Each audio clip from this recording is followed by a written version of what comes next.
Narcissists have this way of being giant con artists, don't they? In this video, I'm going to explain to you 8 different ways that narcissists might attempt to con you. So, let's get started.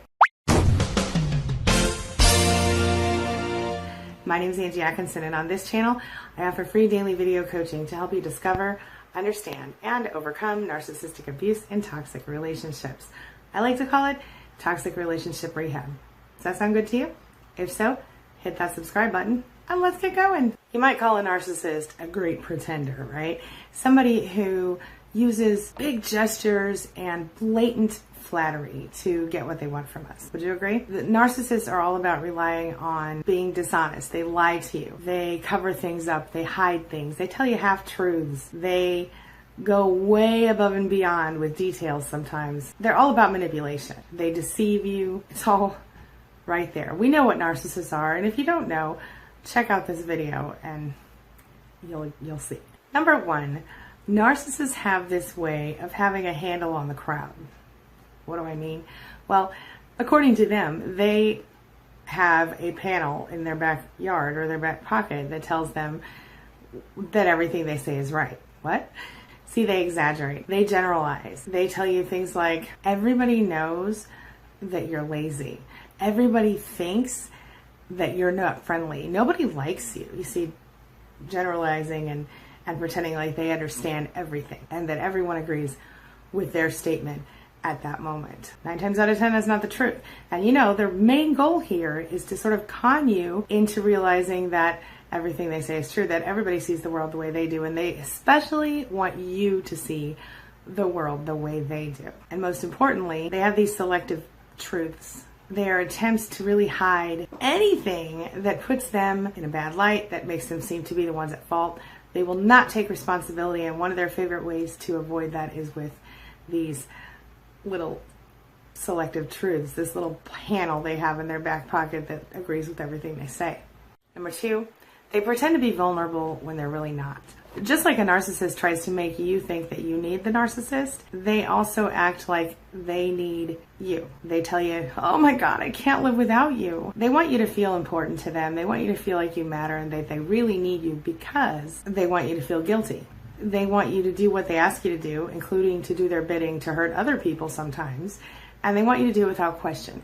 They want you to just blindly trust them and do everything you can to be on their side and to do their bidding and to take care of them and to take care of their houses and whatever else they want from you. And they're really, really good at making you feel guilty if you don't do it. Remember, they're very vulnerable people, believe it or not, because somehow they have built identities that are so fragile. Like I've said before, you could put them on the end of your finger like a little glass egg and carry it around. That would be about as strong as their little egos could handle. Obviously, if their ego isn't fed, that little ego egg is broken very easily. Here's the worst part of all that. They do need somebody. They need supply. But it doesn't have to be you. It could be anybody. And you'll see that if you ever leave them or they leave you, because instantly, almost, a lot of them will jump right into another person's life. It's pretty messed up. Number 3, narcissists need you to think that you need them, like I said before, for a very specific reason. They need you to think that they're going to protect you somehow, that they're going to be there for you in ways that other people aren't. Well, what this inevitably leads to is they want you to be dependent on them. They will use their money, their power, their wit, their charm, how beautiful they are, how handsome they are, and they will call this a package. And they will promise you that being close to them will allow you this protection, considering these other factors. Does that make any sense to you? This brings me to number 5, and it's something that came up in a recent session with a client. Intermittent reinforcement, which basically means giving you a little and, a few crumbs here and there, ever so often, just to keep you hooked. Okay. Now, if we're going to go into a more serious definition here, there was a study done where lab rats were given a little pellet of food every time they pressed a certain lever. They continued to press the lever as long as the food came out.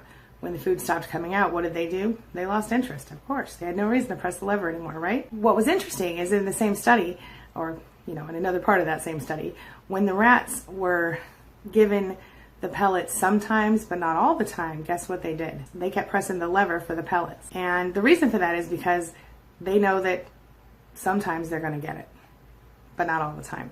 That's how the narcissist kind of keeps us hooked, because just like the rats, sometimes when we give them what they want or we press the lever, they give us a pellet. They give us a little something out of it. We get some love or a hug or a kiss or something awesome.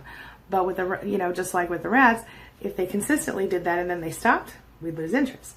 But because they never consistently did it, they did it sometimes in the beginning and, for a little while, and then they'd take it away for a while and give it back for a while, we're hooked. Intermittent reinforcement. Narcissists do this with love, with money, praise, compliments, attention, opportunities. Every once in a while, they'll say something cool, something you really love. They'll have a great conversation with you. They'll act like that person you first met back in the day. They'll do something for you. They'll make your life a little easier, give you a little bit of a charm or a little flirt, a little bit of attention that you haven't had in a while. And here's the worst part of this whole concept, the rewards feel huge. They're magnified. They are rare, but they're so good when they happen that they're worth holding on for some people. A lot of us have been there. It's like you haven't eaten in a week. You're starving half the time, 75% of the time. And so if you haven't eaten in a long time and you're really, really hungry, the McDonald's hamburger that somebody gives to you on the street might taste, even though it's cold and, maybe a little old or whatever, a little stale, it's going to taste amazing to you because you haven't eaten in a week. You see what I mean? It's the same concept because of the fact that you most often feel abused, criticized, devalued, deprived, used, ignored. Any little bit of positivity feels amazing. And it's kind of the same deal with Stockholm Syndrome, but we'll talk about that another day. Speaking of which, how about false flattery? Narcissists are starving for praise, and they use this to assume, because they don't know what empathy is, they assume everybody's starving for praise, right? They assume everybody needs attention just like them. So when you first meet them during the love bombing phase, a lot of times you get the whole, oh my God, you're so special. Oh my God, you're so amazing and beautiful or handsome or perfect. And there's nobody else in the world like you. I've been looking for you for my whole life, blah, blah, blah, right? Y'all know what I'm talking about? Maybe they'll tell you that you're the only one who understands them, or you're the only one who could possibly know how to take care of them properly. That's a good one. In reality, narcissistic flattery is not really about who you are at all, unfortunately. Certainly they can pick out some good qualities about you like anybody else could, but the unfortunate thing here is that they rarely actually bother to look and see who you are. But because they're so busy flattering you and telling you're so beautiful or smart or handsome or whatever and amazing, you allow them to miss the mark. You allow them to make you feel that way. It feels good. I get it. Don't think I'm judging you, because I've been there too. But what we all know by now is that narcissists see us mostly in what we do for them, not the other way around. You see what I mean? So if you ever asked a narcissist, hey, do you love me? What do you love about me? They would say, I love the way you take care of the house. I love the way you rub my back. I love the way you do this or that or the other thing. It's always about what you do for them and not so much ever about who you are as a person. Number 6, narcissists always do everything with strings attached. Sure, they might save you from something terrible, but when they do, guess what? They expect you to pay them back trillion folds. Okay, I just made that up. They live in this world where everything has a price. They will be the ones who will tell you nobody does anything without expecting something. Now, sometimes that's true, but how that's true for me, sometimes I do things, I don't even tell people I did those things. I help someone out, I do something nice for a person, I don't tell anyone else. And the reason that I do those things is because it makes me feel good to do them, and because if I can help someone, I don't need the whole world to know. I like the way it makes me feel, right? Maybe that's selfish of me, but that's how it is. Now, narcissists are different.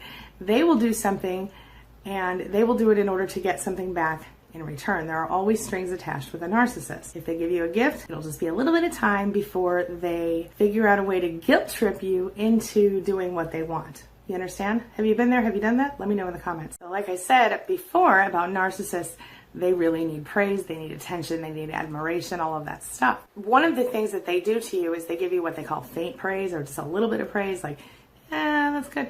Because they need this type of attention so much. Once they get comfortable with you and they get used to you, once you're past the love bombing phase, the best thing that you're going to be able to expect from them is faint praise, is just a little bit here and there. Just like, basically, because they can't too directly lavish you with praise, because if they do, they think you'll feel too good about yourself, and then they won't feel good about themselves, because narcissists really love to be the center of everything, and they really want to look like the best person in the whole wide world. So if you come home and let's say you bought a new outfit, or you had some hair thing done or you got a facelift, instead of being like, wow, you look amazing, they'll be like, oh yeah, nice, that's great.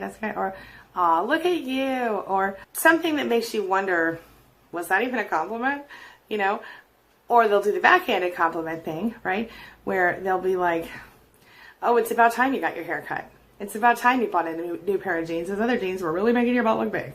So what I'm saying is, basically, they might give you a little praise here and there, but it's always qualified. It's always given with what I call a grain of salt almost, a little piece of sand to make it hurt. It's always about giving you just a tiny bit and then taking it right away in the same sentence. Finally, narcissists like to con you by lowering your expectations. So what do I mean by this? Well, the thing is, narcissists are always working on disappointing everybody, right? That sounds funny.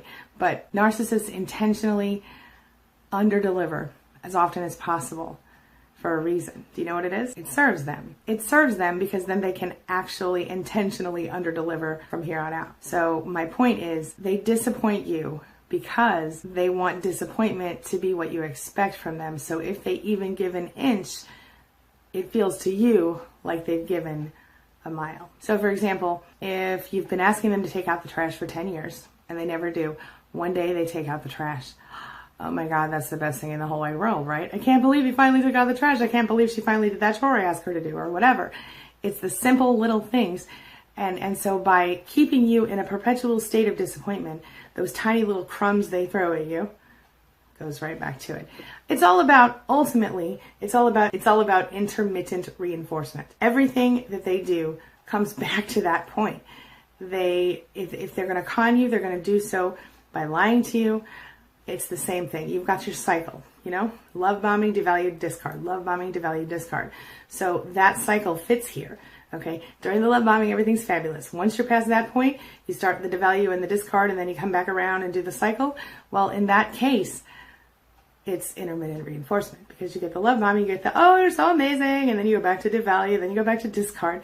It's one thing after the other. That's what it all comes down to. Underneath all of this stuff, all of these little cons, it's all about the narcissist being and feeling inadequate, because they believe subconsciously that not only will they not survive if they don't get the attention they need, but they think that others are out to get them and hurt them and take away that attention.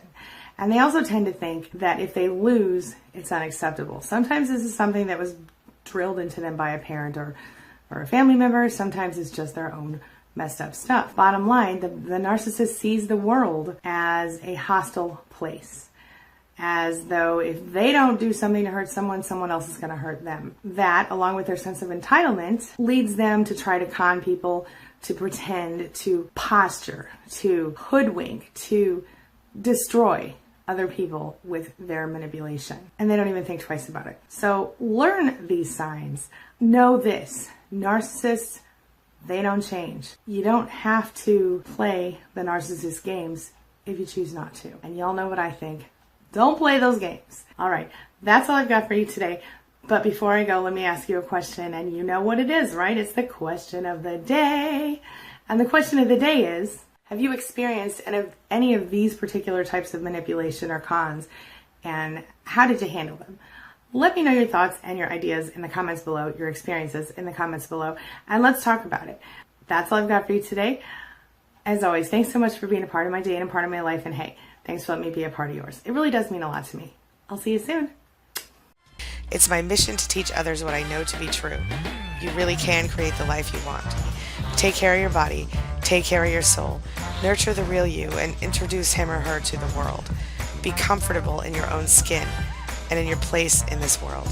Take your spot, take it now, and the universe will take its cue from you. You feel me? If so, subscribe to my channel. Let's get it done together.